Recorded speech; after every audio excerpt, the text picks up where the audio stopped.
venir, faut partir, il faut passer sous le train. Donc, j'ai déjà vu le premier train passer, je me suis dit, mon Dieu, il va vite. Mon Dieu, qu'il va vite.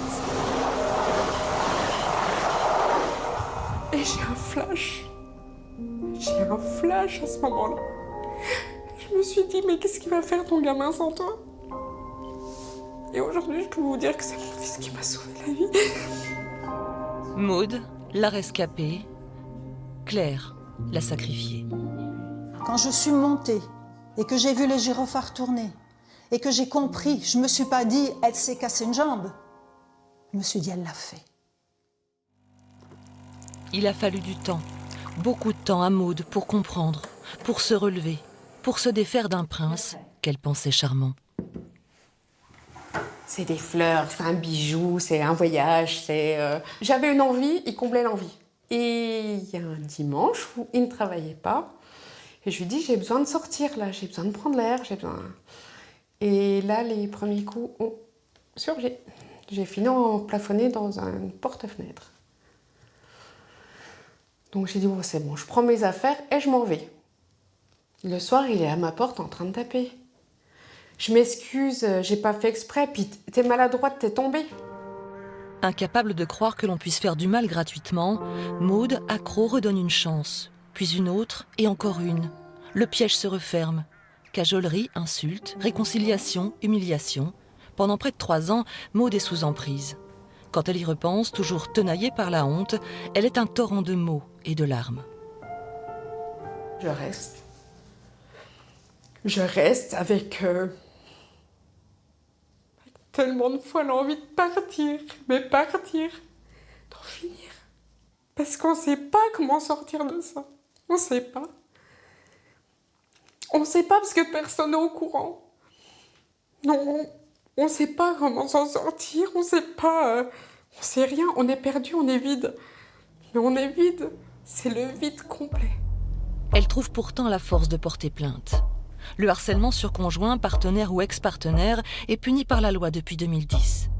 Depuis 2020, il est même passible de 10 ans d'emprisonnement lorsqu'il mène au suicide ou à une tentative. Le tribunal de Belfort est l'un des premiers à se référer à ce nouveau texte. Juillet 2024, Agnès Goer, abandonnée par le système, s'est pendue. Malgré les plaintes, mains courantes, interdiction d'entrer en contact, son bourreau l'a asphyxiée de messages. Jusqu'à 400 quotidiennement, 1000 le dernier jour. Il est condamné à 9 ans en première instance. La notion de suicide forcé a désormais sa jurisprudence. Trop tard pour Claire. Février 2020, au creux des collines jurassiennes, au milieu de ses chevaux qu'elle a tant aimés, Claire, 29 ans, solaire et pétillante, s'est pendue. 2 ans à peine après avoir rencontré l'homme de sa vie, qui sera en fait celui de sa mort. Je ne pensais pas qu'il pouvait démolir ma fille comme ça. Je ne savais même pas que ça existait, des gens comme ça. Donc moi, je me disais, ils ne s'entendent pas. Ça arrive, il y a des couples qui s'aiment, mais ils ne s'entendent pas. Lui me trouvait toujours des tas d'excuses pour dire qu'il faisait tout pour Claire, qu'il l'aimait, etc. Claire pleurait, en général, elle pleurait. Et moi, j'attendais qu'elle le quitte. Parce qu'elle culpabilise, parce qu'elle veut comprendre, Marie-Hélène, sa mère, rencontre ses amis, épluche sa messagerie et découvre un quotidien glaçant qu'elle ne soupçonnait pas. Je vis l'enfer tous les soirs. Il me hurle dessus, il me dit que je suis folle, dépressive, que personne ne veut de moi. Je crois que je vais me tuer à cause de lui. Il me fait tellement culpabiliser. J'ai pensé à avaler tous mes cachets. Je ne sais plus si c'est lui ou moi le problème. Je suis connement amoureuse. Il avait cette capacité à se faire passer pour une victime, à se faire passer pour un prince charmant aussi, à s'adapter à la situation. Ça me donne des frissons parce que tant qu'on ne l'a pas vécu, on ne peut pas comprendre à quel point c'est puissant. Même quand elle a compris et qu'elle a mis le terme pervers narcissique au travers de certains podcasts ou vidéos qu'elle m'envoyait, elle se disait qu'elle pouvait l'aider. Et puis il y a cette petite phrase que son bourreau se plaît à répéter. J'ai toujours peur de la retrouver pendue. Comme un but ultime à atteindre. Claire, dépouillée de son estime de soi, finit par obéir à cette injonction.